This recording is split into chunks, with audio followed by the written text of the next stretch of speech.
Huomenta Kauhava. Huomenta Kauhava. Ollaan herätty uuteen aamuun. Tänään testataan Make-fillarilla. Jännittääkö? Kyllä. Hyvä, niin se kuuluukin. Sopiva jännityshän pitää olla, se on ensimmäinen varsinaisesti starttiyritys, että pönäri mennään ottaa ja jos se tuntuu mulle hyvälle, niin sitten mä otan ja menen viivalle ja käytän auki ja sitten lähden löysään saman tien, että ei tuu mitään ihmeitä eikä lähdössä. Ja erityisjärjestelythän totta kai tässä on. Niin, ne korona-ajan erityisjärjestelyt, että puuhataan pieni ryhmissä, kun kokoontuminen on silleen enempi vähempi kiellettyä. Ja tässä varmaan vähän näytetään tiluksia täältä. Rekassa uudet teipit.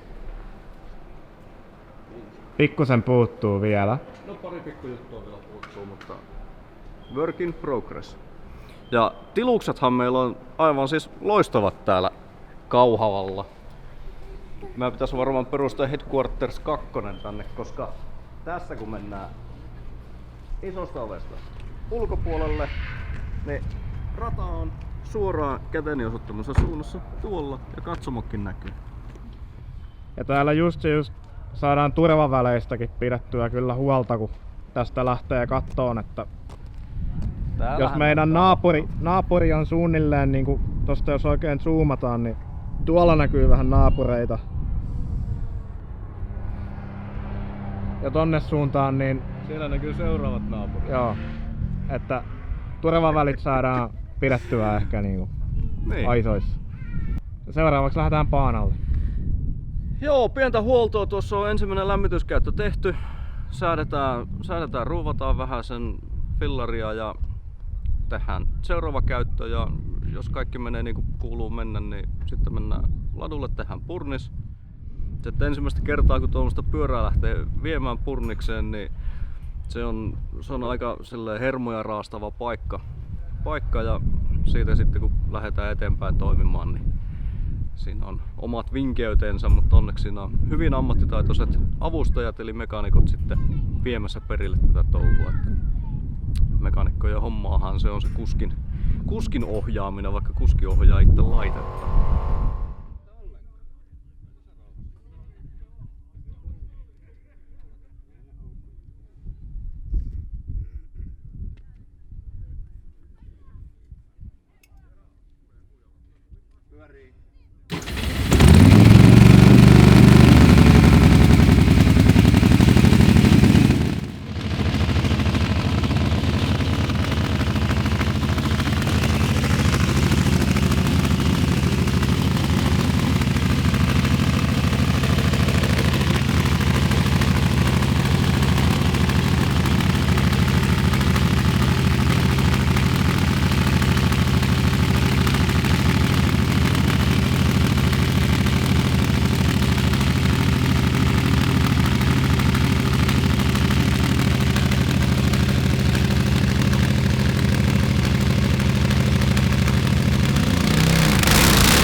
Noniin, siinä oli ensimmäinen veto Makella.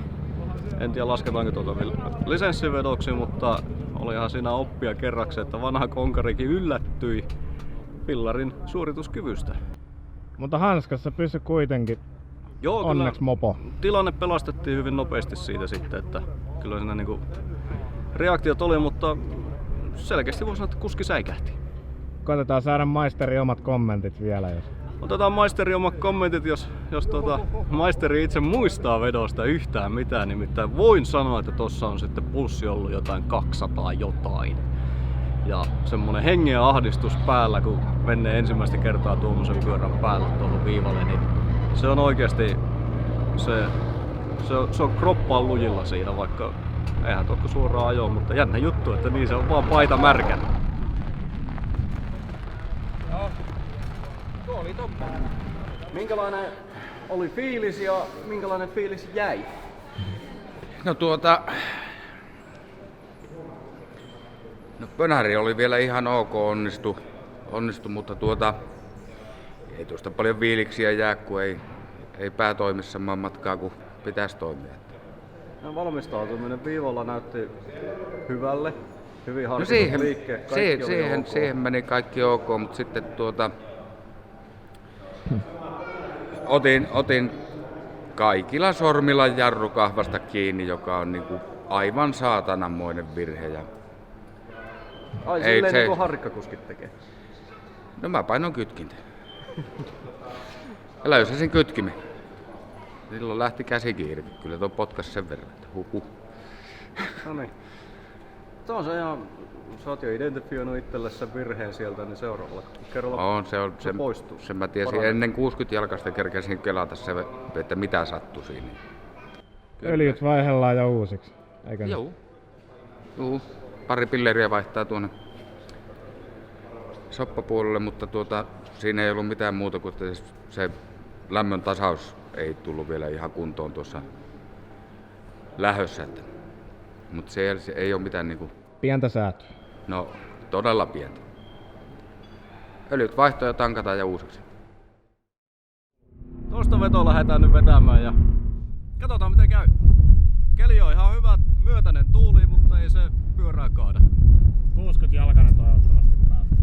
60 jalkainen ainakin pitäisi nyt saada ja kyllä tästä se nyt sitten lähtee. Katsotaan miten käy.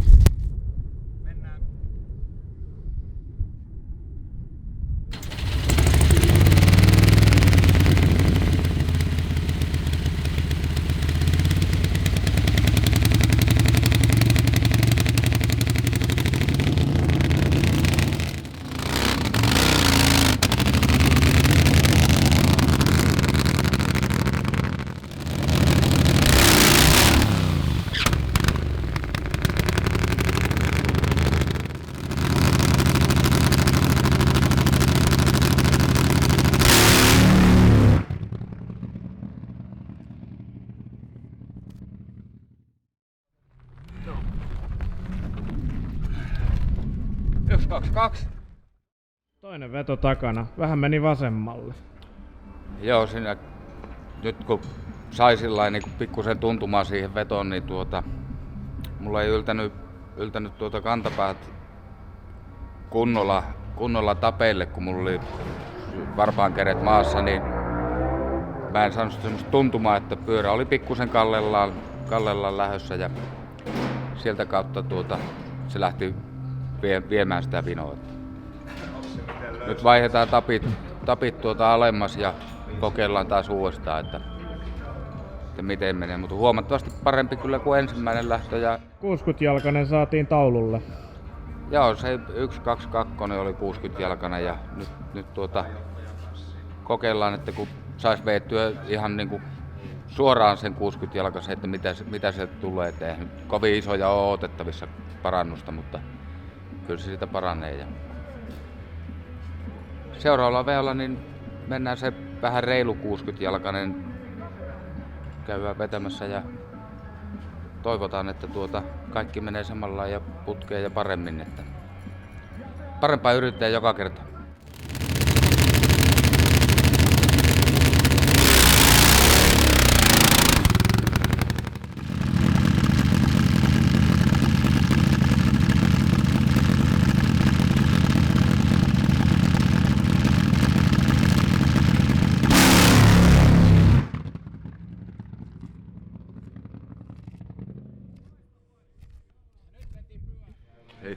Se meni taas vähän vasemmalle, mutta 60-jalkainen taas ihan hyvillä lukemilla.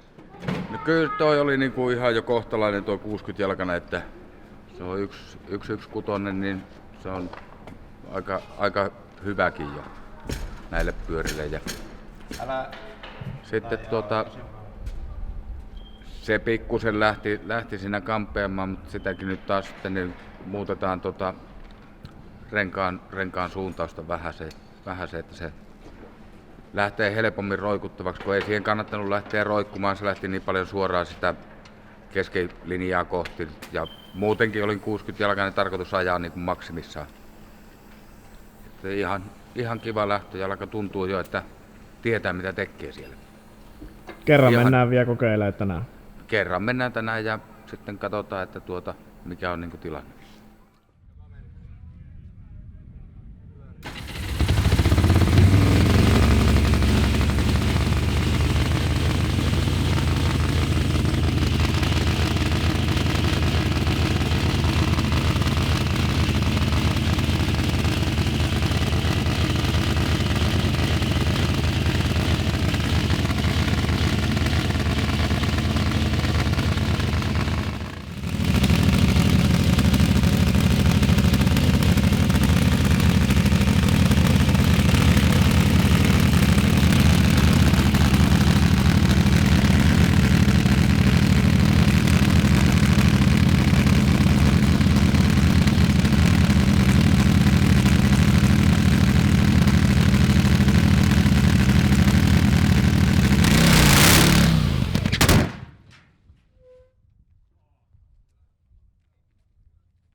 Sen pituinen se. No se oli siinä tämä reissu ja jotakin sattui ja takakansi hyppäsi ylös ja tutkitaan vauriot ja toivottavasti rahat riittää korjata. Se oli tämän viikonlopun saldo, mutta ihan tyytyväisen mieli. Kaikki niin kuin siinä mielessä ok, että vähän uskalsi ajaa ja ei tää niinku enää pelota sillä lailla niin kuin tullessa. Ei muuta kuin seuraavan kertaan.